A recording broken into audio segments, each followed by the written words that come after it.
let's get you in a nice house, right? Let's make a lot of money. I mean, a lot of money here in the next 2 or 3 years. Then I want to sell it, okay? And we're going to have about $100,000 in equity. Then we're going to take that equity out and we're going to buy your dream house.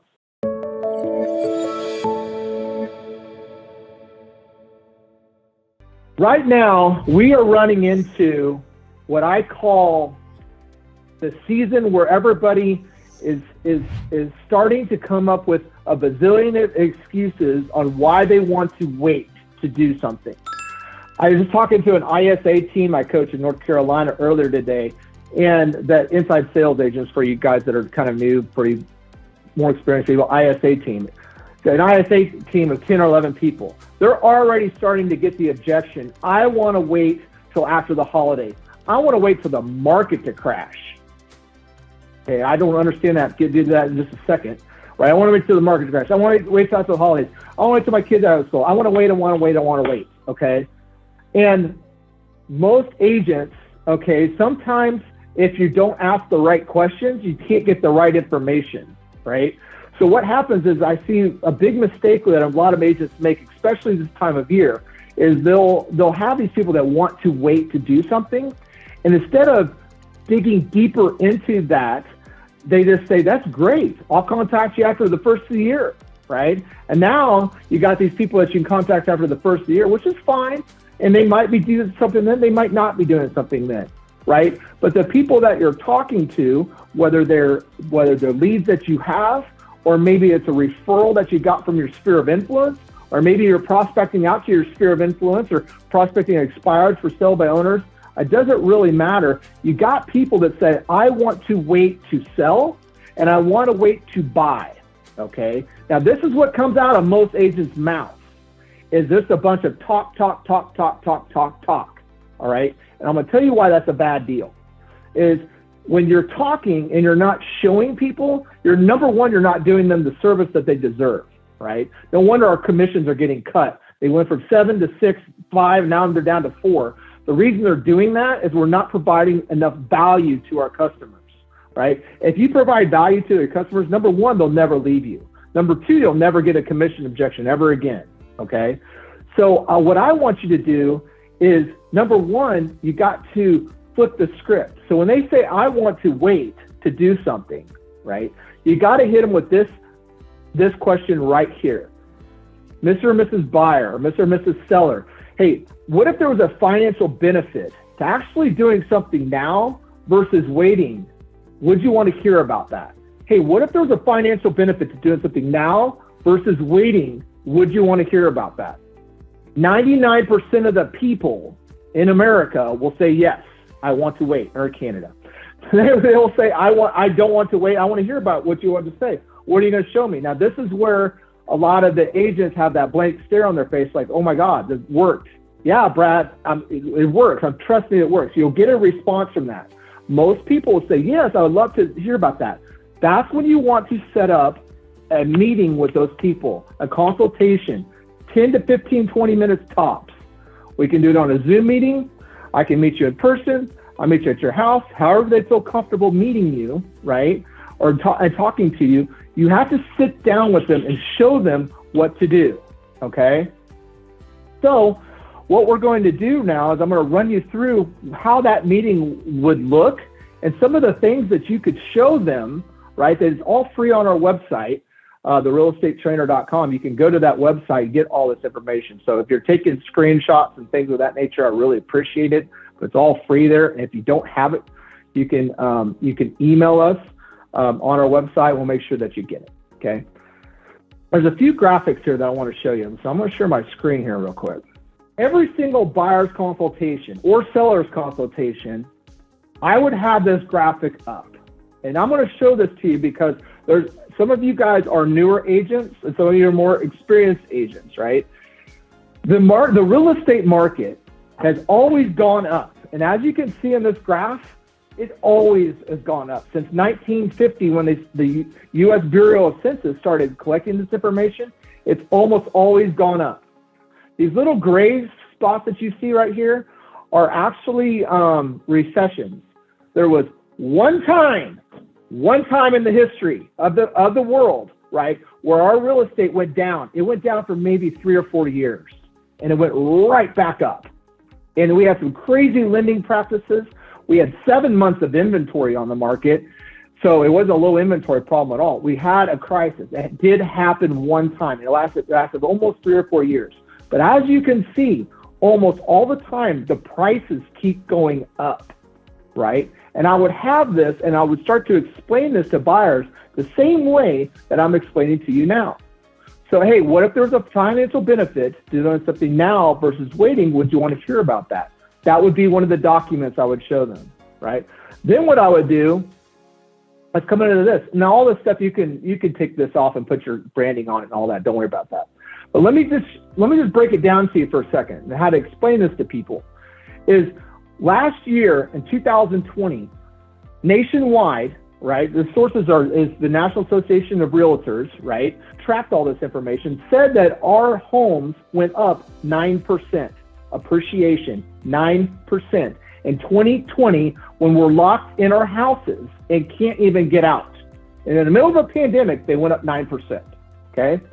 Now, in 2021, they're projected to go up 10%. And most of my people that I talk to, they're going up 12 or 13%. Okay, Mr. and Mrs. Buyer. Now, what does that mean to you? You want to wait till after the holidays, right? So that's what, 4 months, 5 months, right? If we have an average commission check or an average home sale price at $500,000, let's say, use your math, right? $500,000. That means that they're going up at a rate of 1% per month. 1% per month. That's $5,000 per month that house is going to cost you. So if you want to wait till after the holidays, it's my job to inform you. I'll do whatever you want. I'm your agent. I'm just letting you know. It's going to cost you an extra $20,000 to $25,000 to get in that home by waiting versus doing something right now. And I've got to ask you, Mr. and Mrs. Buyer, is that a lot of money? Most of them are going to say yes. This is why we don't want to wait. We want to act now to take advantage of the low prices. Now, granted, I do understand that the listing inventory might start to expand and there might be more competition if we waited till the spring or if we waited till that. I get that, right? But the prices are still going to go up. That's why we need to act now. Now, here's the thing that here's more for sellers. And this is more for you as a real estate agent. Back to what I was saying, I hear this all the time, and you got to get this language out of your mouth, is most people are saying that there's a low inventory problem, all this low inventory problem, lack of inventory. It's hard to buy a home. You know what? It is kind of hard to buy a home. It's very competitive right now, but we definitely do not have a low inventory problem. Zero low inventory problem. This is why. It's because look back here in 2002, 2006, right? We had 6.2 months of inventory on the market, $28 million in sales, okay? Down in here, we have low inventory. Look, below this line, $27 million in sales. They're not buying air, they're buying listings, okay? It's just the fact that the listings are going off the market really, really, really fast, right? So your job as a real estate agent, separate the looker from the buyer. Separate the looker from the buyer, okay? So you have a list of leads that you have in your pipeline, your inventory pipeline report, right? You might have them in a spreadsheet, you might have them on a piece of paper, you might have them in a CRM, you might have them spread out everywhere, okay? What I want you to do is take those graphics, and we'll make sure that you get a hold of them. Take those graphics and call every single one of those leads that you have, okay? And ask them the question, hey, you were interested in buying a home at some point when in a conversation, whatever it might be. Hey, I talked to you 3 months ago, talked to you last week, saw you at the open house this weekend. Is that still in your plans? Okay, if they say yes, say, great, when can we set an appointment to talk further about that? And you start them through the same presentation that I just did. If they say, hey, I want to wait till after the holidays, we're thinking about maybe waiting till the market to crash. And the reason I laugh at that is that how can the market crash? There's a month or 2 months of inventory on the market right now. Builders, I'm one of the largest home builders in the Midwest. I own the company, right? Me and my brother do. We have enough wood in the lumberyard to actually build 10 houses. And then they're out of wood. Literally, we cannot build them. but the population keeps on rising, right? Therefore, the market is not going to crash because the demand for homes is always going to be there, whether it's a 12% interest rate or a 2% interest rate. People still have to have a place to live. And right now, no builder in America can actually build homes at a scale to keep up with the demand. And the resale inventory is it's gasping for air. Therefore, if you think that the market's going to crash soon, or you think this foreclosure thing's going to come home and change everything, it's not, right? That's a whole different discussion. I didn't want to get off topic, but that's why I wanted to say that. They're going to say, hey, I want to wait for it to crash, or hey, I want to wait till after this. You run them through the presentation that I just did. Now, at that point there, you have to make a determination as an agent whether you should be working with that person or not. If they see the facts that I just gave them and they still have questions, if they see the facts that I just gave them and they're not ready to, every time a home comes on the market, either bid on it virtually, put the offer in and wait till Saturday to go see it, jump out of your office chair and let's run to the house to see if we can see it and get really aggressive to finding a home. If they're not willing to pay over appraisal, if they're not willing to do a 24-hour inspection period, if they're not willing to do some of these things, you've got to say, is this a buyer for today's market? Because if they're not willing to do any of that, they're not a buyer at all. They're a looker. That's nothing wrong with that. We're going to put them on an e-alert, and we're going to send them information. We're going to send them houses. We're going to nurture them. We're going to nurture them. We're going to nurture them until they get frustrated, right? Because they're going to see their dream home come on the market, come off the market, come on the market, come off the market. Sooner or later, there's going to be a pain point in there where they're going to want to do something, but that's how you're going to nurture them. But what you want to do as an agent right now is find the people that want to do something right now, right? And by taking them through the presentation that I just gave you and asking them that question, what if there's a financial benefit to doing something now versus waiting? Would you want to hear about that? You're going to start to find buyers, right? For those of you that are on this call that are more experienced agents, right? If you remember back in 2007, 2008, we would all have to take, I remember me, I'd have to go take 70 listings a month. So my coach would make me take 70 listings a month. And if I took 70 listings a month, I could sell 4, maybe 5 if I was lucky. But I didn't know if I took 70 of them, I will find a motivated seller enough to sell 4 to 5 properties, right? That would give me about 60, 70 deals a year. The scripts are just changing right now, right?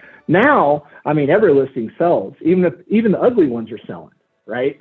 So what we want is more buyer leads.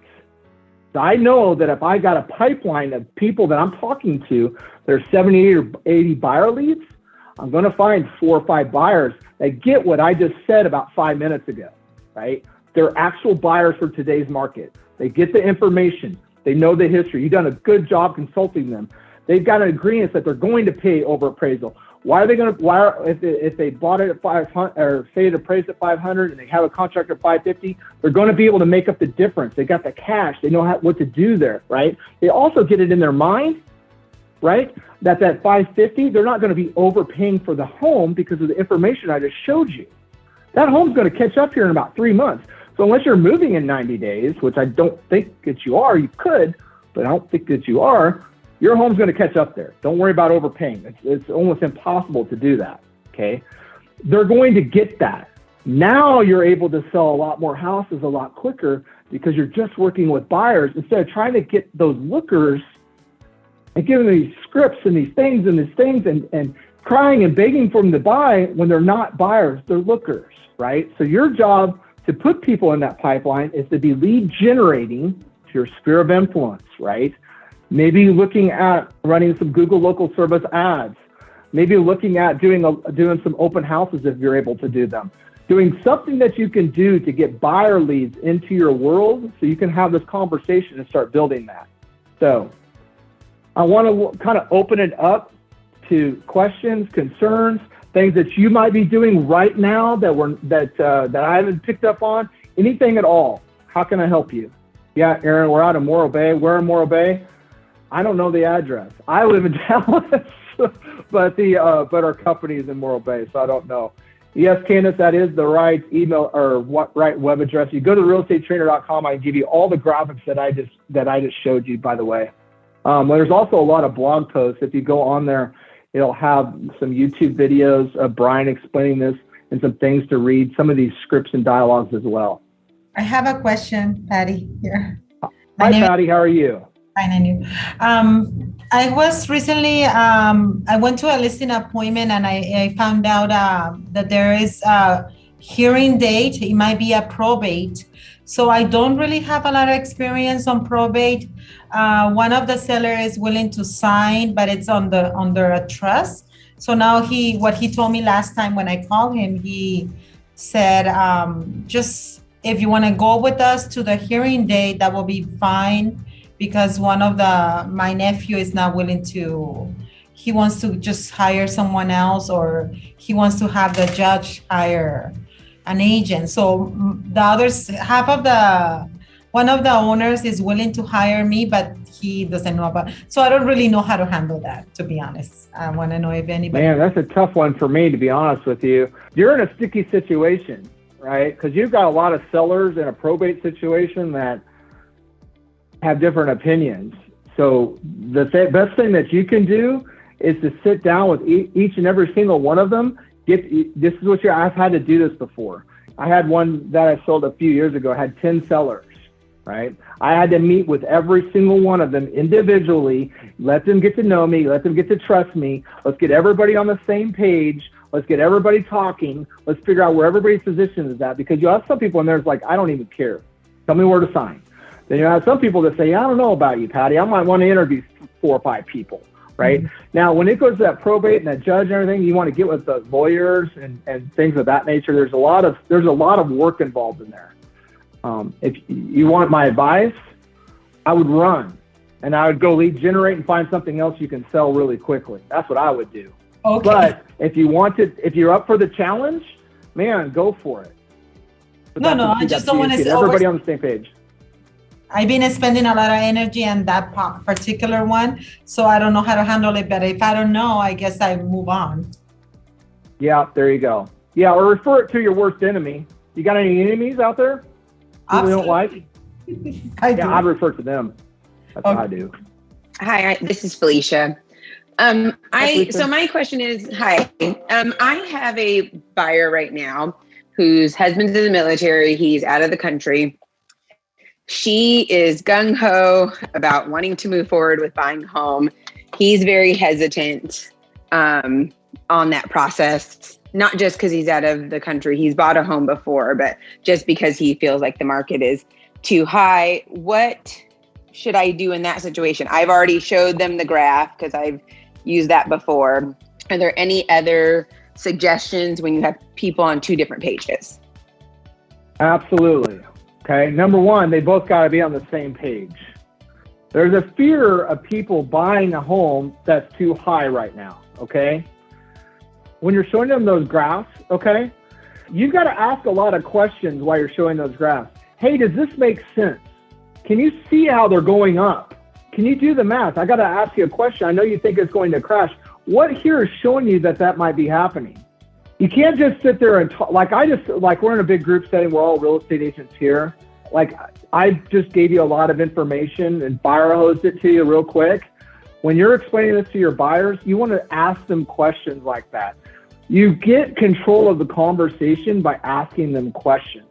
Okay. And then if they cannot just come to an agreement, if they obviously don't want to buy a house. Your job right now in this market is to push back on them. Call their bluff. I would say something like, okay, if you guys want to wait till it crashes, go ahead, right? But I'm going to tell you one thing right now.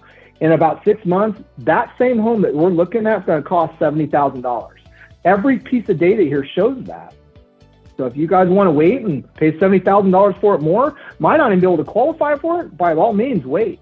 But if you want to do something now, if you want to get into the market now and gain $70,000, that's it. Here's another thing that I've been telling everybody.